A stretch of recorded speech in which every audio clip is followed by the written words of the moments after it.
Hello there, everyone. Pastor Padron here again, and today I have the third in the P. Jensen series, Harbour Dreams, that I am going to be lighting up for you today. And in truth, I've had this several times already. I had got it way before I could have time to make the video, but we're going to do a little unboxing here for you. Harbour Dreams is a ready rubbed blend of Burley and Virginia tobaccos, and this one is more of an aromatic. It's got some chocolate and almonds, at least that's what's kind of implied on the back. It says Harbour Dreams is a traditional ready rub blend of aged Burley and Virginia tobaccos, delivering a rich, full-bodied flavor with hints of creamy chocolate and roasted nuts. Let's light this up.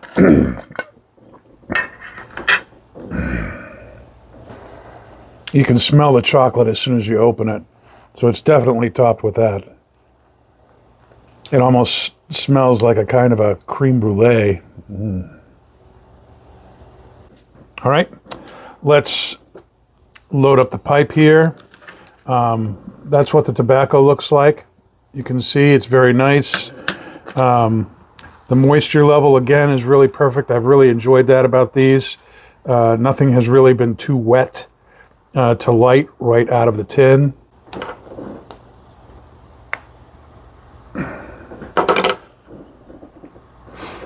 Shall we begin?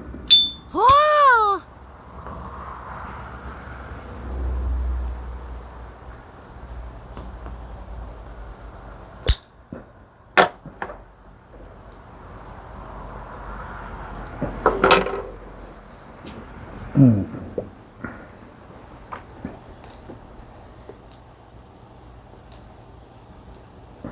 Right off, it's very smooth, it's very sweet. You can definitely detect the chocolate in the aroma. Not so much on the palate. The finish is very smooth, creamy, nutty. There is some chocolate there as well. Very, very nice. Kind of a light medium.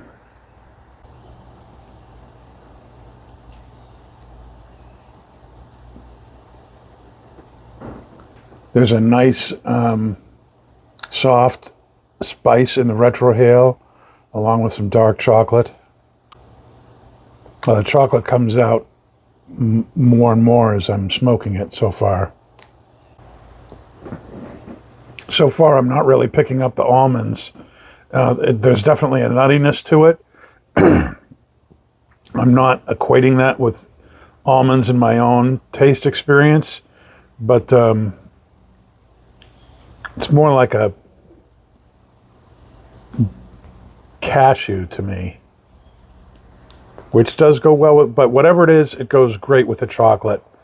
The Virginias have a nice sweetness in the background. There's undertones of that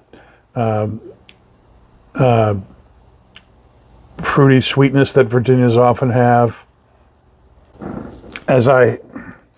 As I have said before on this channel, I'm not a big aromatic smoker. I don't like the... so many aromatics have a kind of a artificial taste to them. Some of them have a kind of a waxy component that I detect as I'm smoking them. Some of them actually give me a headache. But I'm also a cigar smoker, so I tend to like the non-aromatic stuff. That said, this is very, very enjoyable.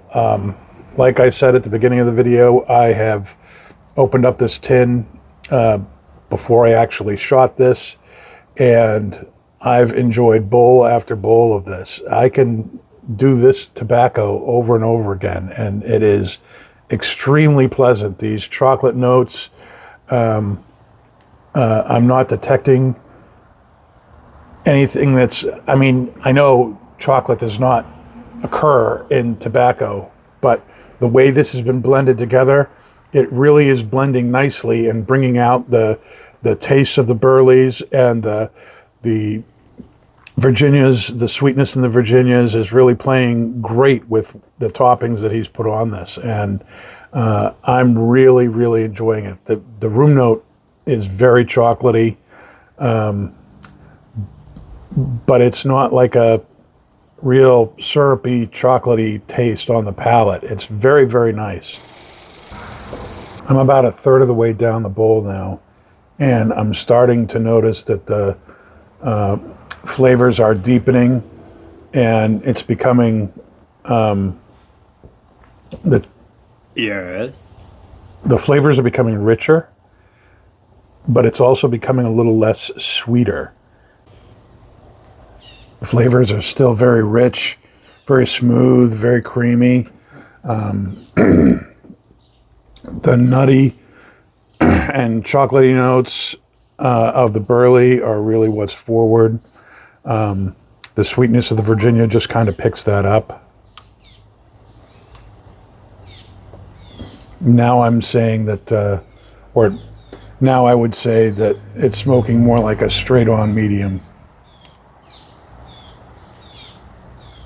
Strength-wise, I think it's like a medium minus. All right, now we're about halfway through the bowl. And it's at this point that things really start to change. And this is one of the things that I really love about this blend. Those almonds are starting to come forward.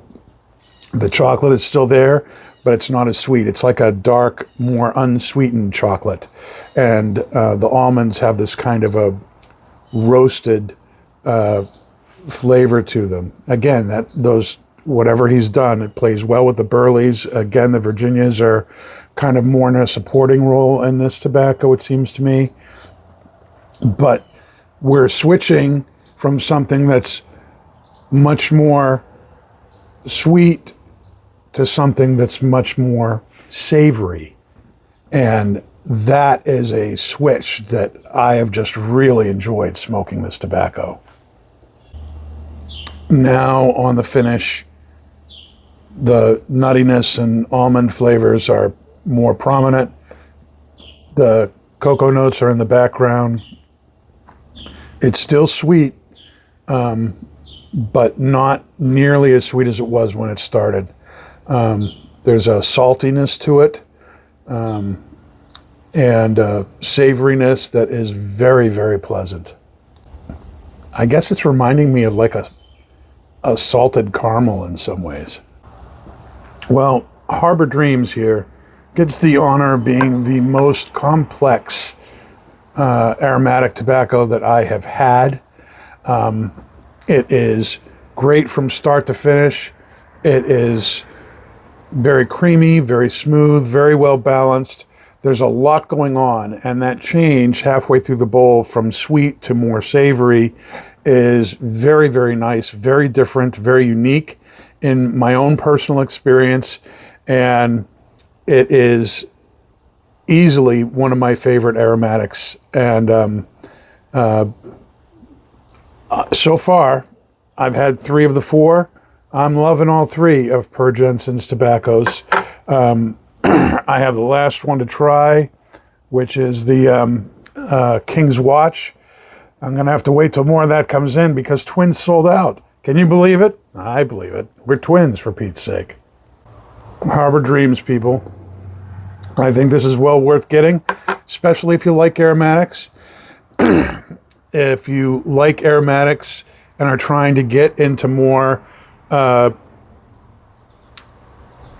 less aromatic tobaccos, this might be a good tobacco to get if you're trying to transition from strong aromatics to a more traditional tobacco, and vice versa. If you smoke a lot of non-aromatics but want something that's more sweet or different without going way over the top, Harbour Dreams might be the thing for you to try. Burley guys, I think, are going to love it, and I'm sure this is going to be a big hit. I'm going to make sure I keep some of this in the store. Very good stuff. Anyway, it's been great smoking this for you. I love doing that. I will talk to you guys again soon. I hope you have a great day. Bye-bye.